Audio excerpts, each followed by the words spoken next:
Hello and welcome everybody. I'm Suzan Betts and I'm so happy that you've joined me here for this free seminar. I'm a registered nurse and an oncology nurse navigator. I'm a writer, teacher, two-time cancer survivor, and founder of Fear Masters Empowerment Coaching.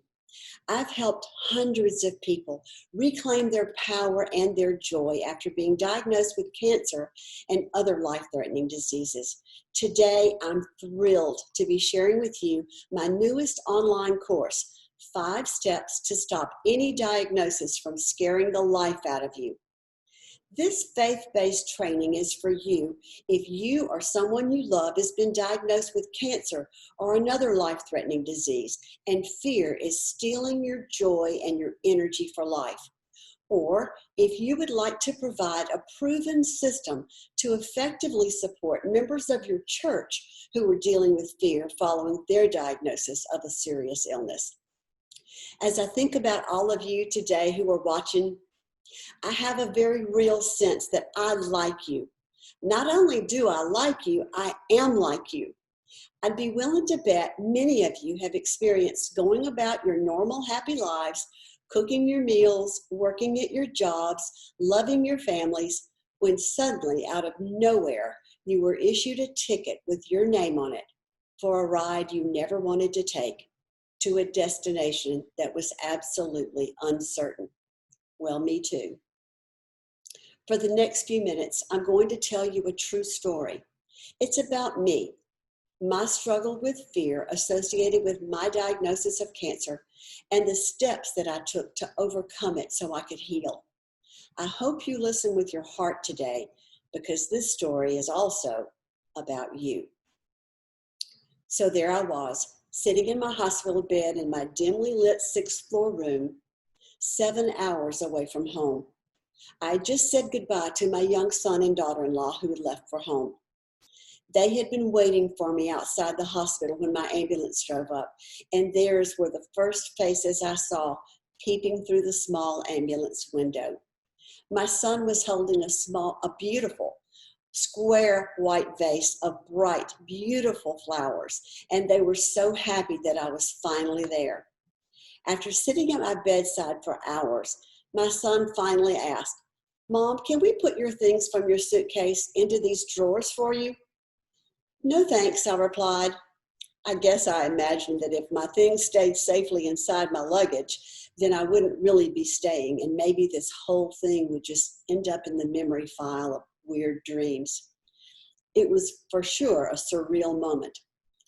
As a nurse, I'd been in and out of hospital rooms for years, but this time was different. I was the one in the hospital bed, listening to the sounds of bubbling oxygen, the purring of the IV machine, and the faceless voices in the hallway. And I had so many questions in my head. My mind was trying to figure out this picture. I'm a Christian. God loves me and I love him. I'm a registered nurse with a master's degree in holistic nutrition. I eat all organic foods. Every drop of water in my house is filtered. My nutritional supplement habit is $400 a month. I work out regularly. I'm my ideal weight. I teach a Bible study on healing, for heaven's sake. And now I'm diagnosed with the same kind of leukemia that took my mother's life. Does this make sense? I wasn't sad or angry. I was just confused. So finally, I said out loud through my oxygen mask, "Lord, how did I get here?" I don't think I actually expected to hear a response. So when I heard a voice behind me, I was frozen, eyes wide open. Now, I don't usually hear voices without a person attached, really, but I heard this one clearly. Remember, my question was, how did I get here? The calm, slowly spoken answer that I heard was this: I can do wonderful things in the absence of fear. I did not have to turn around and look to see who it was. My heart said, I know this voice. I talk with him every day. But this doesn't exactly answer my question, I thought. So I sat very still, until I realized something that would reset my thinking for the next 6 months of treatment and the rest of my life. And that's this. How I got to the hospital with that diagnosis and its awful prognosis was not as important as knowing who could and would get me beyond it. The answer I was given had nothing to do with the past, what I had done wrong or what I had not done right, that it was all about Jesus, who he is and what he can do. I was given no correction, no instruction, no details at all. The focus was completely on him doing wonderful things, on him doing wonderful things in the absence of fear. Okay, I got it. So I whispered, well then, there's not going to be any fear here because I really need you to do wonderful things. Like a lightning strike, I instantly felt the impact of that agreement. No fear here. Under the shelter of God's wings, I can rest, and he does the work, and I'm walking out of this. I fully believed he was going to show off on my behalf just because that's who he is, and I was going to benefit from whatever he did just because I was willing to trust him. His very real presence and that one sentence that he spoke was just the reminder that I needed.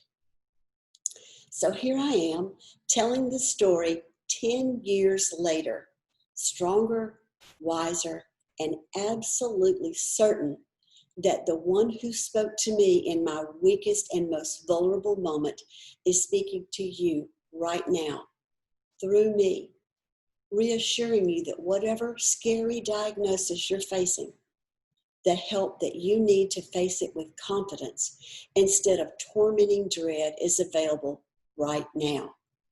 And in the absence of fear, you too will see wonderful things in the days ahead. So how did I get free from the fear that came with my diagnosis? Well, my rescue from cancer and the healing of my body didn't begin with that first evening in the Dallas hospital. It actually began years before. In fact, this wasn't even my first encounter with cancer and its companion fear. In 1995, 9 months after my father passed away with stage 4 melanoma, I was diagnosed with it. I can remember exactly where I was standing in my kitchen when the doctor's words burst through the phone and into my soul. I just received your biopsy report. It's melanoma, he said. I could feel my neck and face growing red, my heart pounding and my legs trembling.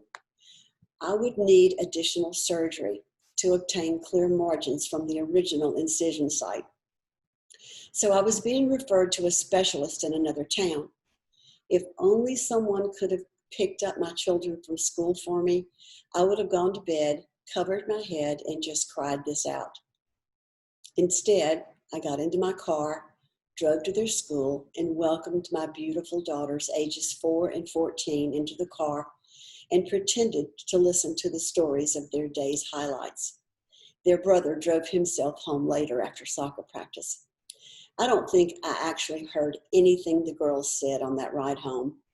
All I could think was, who's going to tie bows in my little one's hair? Who's going to help my middle school daughter deal with the mean girls and pick out pretty dresses and learn how to cook? And on the wildly pessimistic thoughts and imaginations went. I didn't realize I could even be that fearful. My thoughts went renegade. They were cruel and tormenting. And to make it worse, I knew better than to allow this kind of thinking. I was expecting the absolute worst. What a waste of time and energy.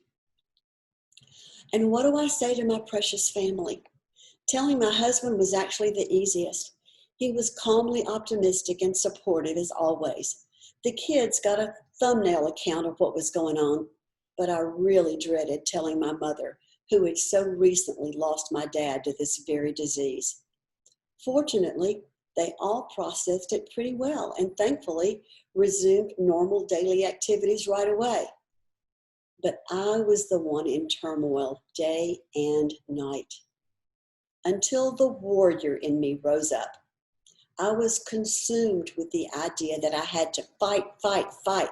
I'll attack this trespasser in my body and I will win.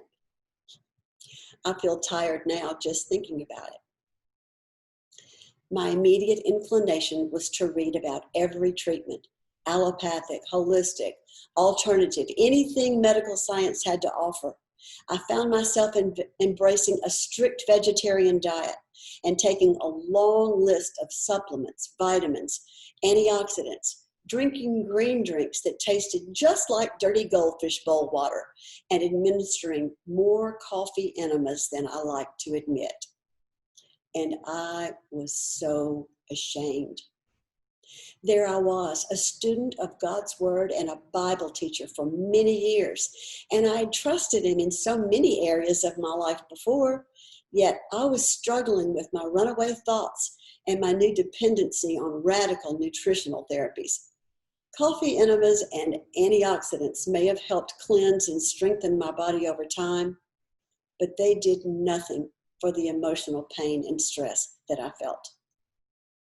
This first cancer journey was a real revelation of just how vulnerable I was to fear. I wouldn't have believed it about myself if I hadn't experienced it firsthand. Secondly, it was my season of walking out what I knew in general to be true about God who loves and heals and rescues, but what I really needed to experience was that it was true for me. Years later, when I was told I had leukemia, I was not the same fear victim that I was when I was told I had melanoma. I realized that God had taken me through a transformational process between diagnosis 1 and diagnosis 2 that had changed me into a stronger, more confident person with unshakable peace. I became a fear master. Since then, I've organized this proven, repeatable process into 5 steps that can change you from a fear victim to a fear master too. I'm going to give you as much information as I can in the brief time that we have together here. At the end of this webinar, many of you will want to take this information further and integrate it into your lives. So I promise I'll tell you how you can do just that. We all know that fear causes emotional stress. Stress has proven, or science has proven, that emotional stress causes up to 90% of all diseases, and it hinders physical healing. However, once the fear issue is dealt a death blow, pun absolutely intended, the rest of the journey changes in a big way.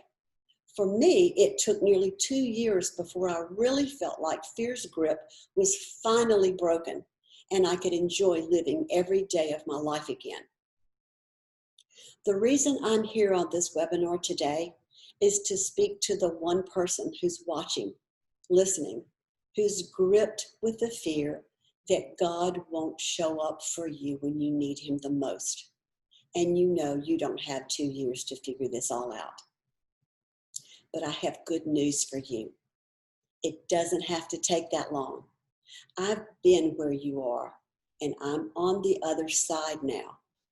And I took really good notes. So let's get started. Our primary focus here is mastering the fear that's causing your emotional pain, overcoming barriers so that your physical healing isn't hindered, and helping you reclaim your joy and your life. So how do we conquer this fear? Well, step 1 may surprise you. It's surrender. Just raise up a white flag and surrender.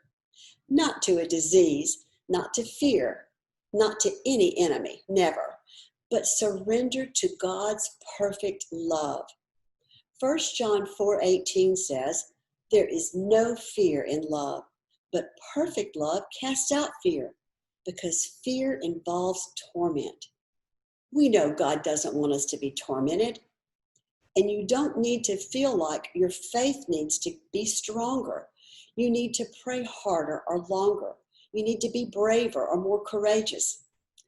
Love, like salvation, is a gift, not something to be earned, but a gift that we simply and gratefully receive. If you're afraid, then you really need to be wrapped up in the center of God's perfect love. Think about this analogy. God's perfect love is to fear what light is to darkness. If you walk into a pitch black room and you turn on the light switch, what happens to the darkness? It's gone. It had no choice. When you have a deep revelation of God's love for you, fear has no choice. It has to go. I had a nutrition consulting practice for a season, and one of the things I taught my clients was how to detoxify their pantries. I'd go to their home, open their pantry, and begin to toss out all the low nutrient foods, the processed carbs, canned foods full of salt and preservatives, diet foods full of artificial sweeteners, and low-fat foods with hidden sugars. Once those faux foods were gone, we could then restock with nutrient-dense foods, rich in healthy fats, fiber, vitamins, and minerals, the true foods that actually nourish the body and help you feel good. My agreement with my clients was, this is not optional. If it's faux, it's gotta go.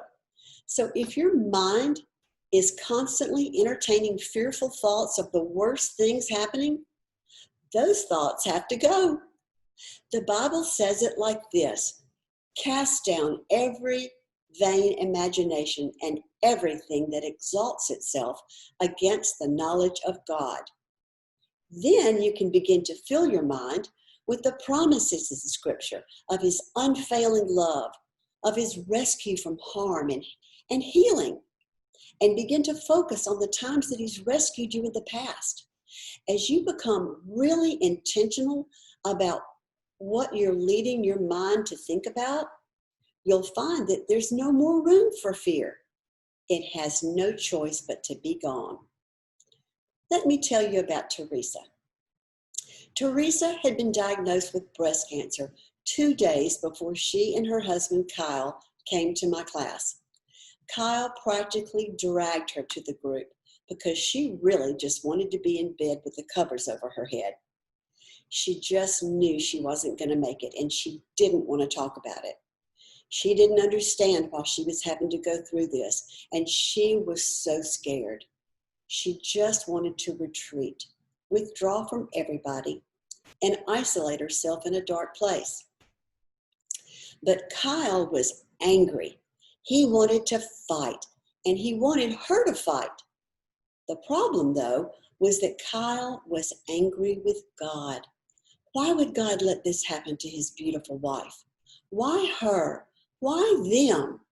Kyle's fear manifested as anger, while Teresa's fear manifested as sadness and depression. Both needed the same cure: God's perfect love. I gave them some helpful resources that they used to become more aware of their thoughts, their words, and their internal beliefs, and they began to plant truth in their hearts and minds in a way that provided a very fast harvest. Over a really short time, this couple learned to catch themselves when negativity showed up.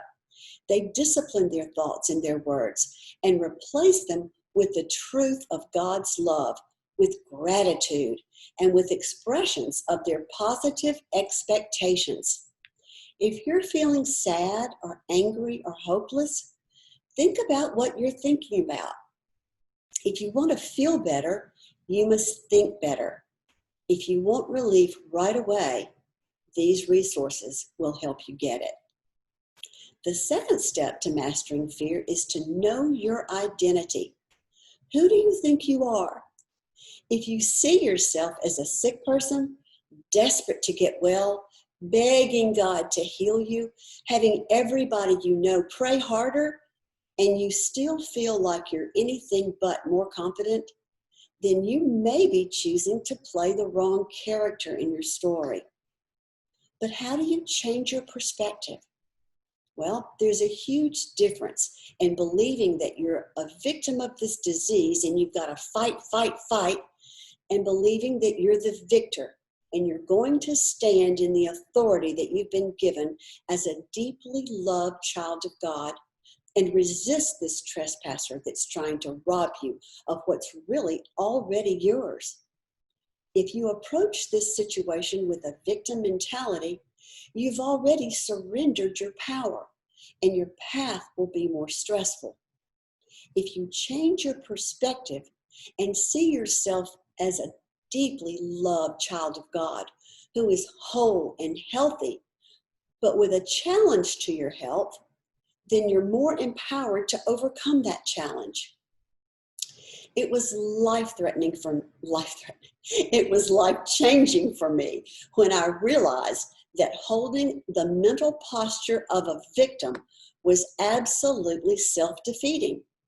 Compare this mentality. I'm a child of God. I'm healthy. I'm whole. And I have a challenge to my health and my future. I know my Father loves me, hears me, rescues me, and heals me. If I have a choice between seeing myself as a victim or as a victor, that's a no-brainer. I'm choosing to play the victor in my life. I want to help you become more proficient in saying about yourself what God says about you and disciplining yourself to refuse to speak anything to the contrary. You have more power than you think. Again, you have more power than you think. We know that life and death are in the power of the tongue. Then we're told to choose life. The Bible teaches, let the weak say, I am strong, and let the poor say, I am rich. Why? Because it will change your perspective from a victim to a winner. I want to give you the action steps to take that will immediately help your mind to focus on truth, give your emotions a place of rest, and allow your body to enter a receptive state for healing to take place. If you're ready, I'll help you discover powerful keys that will first lock out negative attitudes and feelings that aren't helping you at all. And second, you'll unlock the floodgates of peace with doable changes that you can implement right now. These include developing a super grateful heart and forgiving everyone, including yourself, and how to ramp up the power of both. The master key, if you will, to receiving freedom from fear so your body can heal is step 3, which I call the Great Exchange. It's the miracle of the Holy Communion. And it's so much more than participating in a ritual, partaking of wine and bread. Jesus told us, as often as you do this, remember me. So if you're remembering the works of your doctor, the words of your doctor, the results of the lab test, and the fear in your child's eyes throughout the day, make a change. Take the bread and the wine and remember Jesus instead. The real power of these communion elements is that they represent what actually was accomplished 2,000 years ago at the cross. What really happened at the cross? Well, our sins were forgiven by his shed blood, represented by the wine. Also, we were healed of our diseases by the stripes that he took on his back, represented by the bread. The words of Jesus himself were, "It is finished." He took care of our total salvation, body, mind, and spirit. And now it's up to us as individuals to meditate on that truth until we actually believe it. That's when we receive our forgiveness, our peace, and our health. Let me tell you about Steve. He had been watching his PSA, the tumor marker for prostate cancer, going up for several years. One evening, he told our class that his mild symptoms had begun to worsen. His PSA had suddenly spiked to an alarming high, and his doctor could literally feel several enlarged areas in his prostate. Steve had suffered with guilt and shame for years because of things that he had done long before he came to know God personally. He struggled to believe that he was worthy to receive healing, and he was deeply afraid that he wasn't going to survive.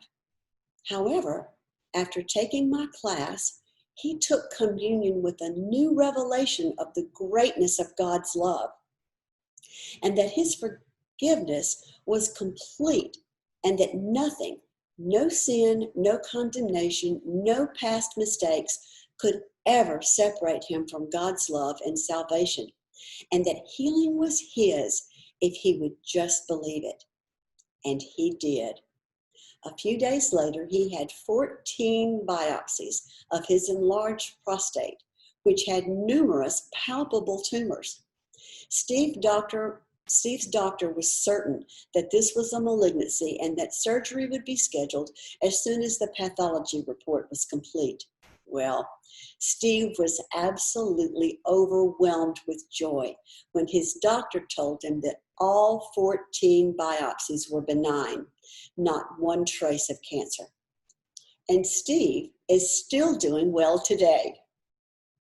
Are you struggling with the worst case scenario playing over and over again in your head? Do you have a friend or family member who knows somebody that was diagnosed with what you've got and then proceeds to tell you all the terrible things that that person has endured? Well, thanks a lot, right? You're trying to keep it together, and even well-meaning people are adding to your emotional stress by sharing their fears and pulling your focus down the tubes. So let's look at step 4. I call this step environmental protection. These are really just practical things that you can implement to guard your mind and your heart. I was given a 30% chance of surviving 5 months of chemotherapy treatments for the type of leukemia that I had. Can I tell you that I needed some serious disciplining of my thoughts, which could have been pulled off course many times. I needed boundaries for my brain, like I need bumpers in my bowling lane to help me avoid gutter balls. There were many practical action steps that I took to keep my mind focused on the outcome that I wanted to receive rather than my prognosis. Radiology reports, lab reports, and medication side effects can all be up and down, good one day and not so good the next. So if you want to avoid the emotional roller coaster ride that goes along with this territory, and I know you do, you'll appreciate the many tips that I teach from my years of experience as a nurse and also as a patient. Tips like how to stay connected to your people, including knowing which friends to call and which when you need a shoulder to cry on, and which friends to call when you need someone to kick your backside and make you get off the sofa and get moving forward.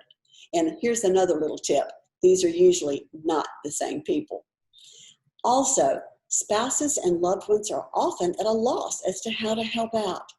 One of my patients, Carrie, had a well-meaning husband, Joe, whose intention was to fix her problem if it was the last thing he ever did. He clearly loved her and just wanted to help. But his constant researching new treatments and surgical options and reporting them back to her, his many recommendations for getting a second or third opinion, constantly asking what he could do to make her feel better, totally overwhelmed her. She finally retreated to her bedroom and refused to come out. That's when I got the call from Joe. I encouraged him to be a listener before becoming a doer. Sometimes the patient just needs to be heard. She had a lot of information bouncing around in her head and emotions that had her feeling scattered all over the place. By letting Carrie have a chance to talk, express her emotions, and just be held, she was able to work through her concerns and make good decisions. And Joe was still her hero because he gave her what she really needed. Helping loved ones to be good listeners, as well as practical tips for helping patients communicate their needs clearly, are extremely valuable. Also, setting yourself up to see the strong person you want to see in the mirror every day is a practice that you can implement that pays off immediately. It reinforces the empowered you. I personally didn't want to see a pale, bald woman in the mirror every day. So first thing every morning, I showered. I put on clothes and a wig. I applied a little makeup, and I did not look sick. I looked like I wanted to be well. And every time I saw myself in the mirror, it reinforced my belief that I was a well person overcoming a challenge to my health. Another way I provided my own environmental support was this. All around my hospital room, there were words of encouragement on plaques, sticky notes, and cards. There were books that were full of Bible verses and happy stories. I taped funny pictures to the walls. There was no room for doubt, worry, and fear, and laughter was as important to me as food. During my 6 months in the hospital, I talked on the phone often with my friend Donna, who has a wonderful sense of humor. She suggested one evening that I write with a marker on the back of my head, "For a good time, follow me to room 628, and then go for a walk up and down the hallway." I didn't do it, but I laughed many times when that picture came to my mind. Nourishing my body, my emotions, and my spirit were all three vital so I could rest and heal and ultimately thrive. Finally, step 5, be the light. By this time, you've wrapped yourself tightly in God's love. You're more comfortable loving yourself, gratefully receiving support from friends and family, and you're more consistent speaking to yourself the words that you know in your heart are your truth. You understand the finished work that Jesus accomplished at the cross and how you can receive it. And you've learned how to control your environment to reinforce your role in your story as the victor. And now it's your turn to let your light shine. The 5th step in stopping the fear is for you to be the light. Be a giver of love and hope to others, even if you're in the middle of your story. As fear disappears and you can breathe more deeply again, realize that you carry a light inside of you that someone else is desperate to see. As you're relieved of the heavy weight of carrying your own worries and fears, you actually have insight and compassion for others who may be just a few steps behind you, and you can encourage them. Your focus has changed from being a frightened victim to being an empowered victor. You have energy and direction now to share, and every time you do, you're solidifying your own beliefs as well as helping someone else. And becoming an ambassador of love and hope can be one of the most rewarding experiences of your life. One of my patients, Anna, was totally blindsided by her cancer diagnosis. She too was a strong believer in Jesus and was so shocked that she would find herself facing such a difficult diagnosis. I watched her go from crying, scared, and confused to becoming a determined, peaceful carrier of hope to others through her blogging and through the encouragement that she offered other patients that she met as she progressed through her treatments. She's written about how blessed she is to be an encouragement to others. When I read her blog posts now, I can see how she's become stronger and stronger, how she's more and more grateful for her family, her friends, and for life's adventures. I see her pictures on social media all the time now, and she's always celebrating something. A few minutes ago, I told you that I'll share with those of you who are ready to take action and change from a victim of fear to a master of fear just how to do that.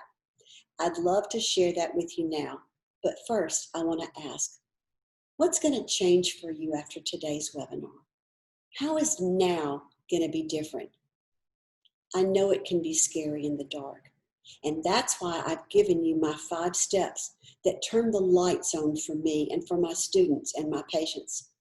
They helped us find our way to freedom from the awful, paralyzing fear that came along with the diagnosis of our serious illnesses. And you can be free in a fraction of the time that it took me.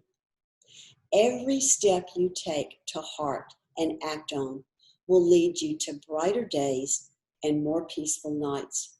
And if you're ready to reclaim your joy in your life, click on the button below and give yourself my newest online course, 5 Steps to Stop Any Diagnosis from Scaring the Life Out of You. I'll even make the downloadable course guidebook with notes and helpful resources for each step absolutely free. I believe this is your time to be free from fear, so you can regain your balance and the peace that's been just out of reach. In the good days and in the difficult days, yes, you can still find joy. I believe this is your time. Do this for you.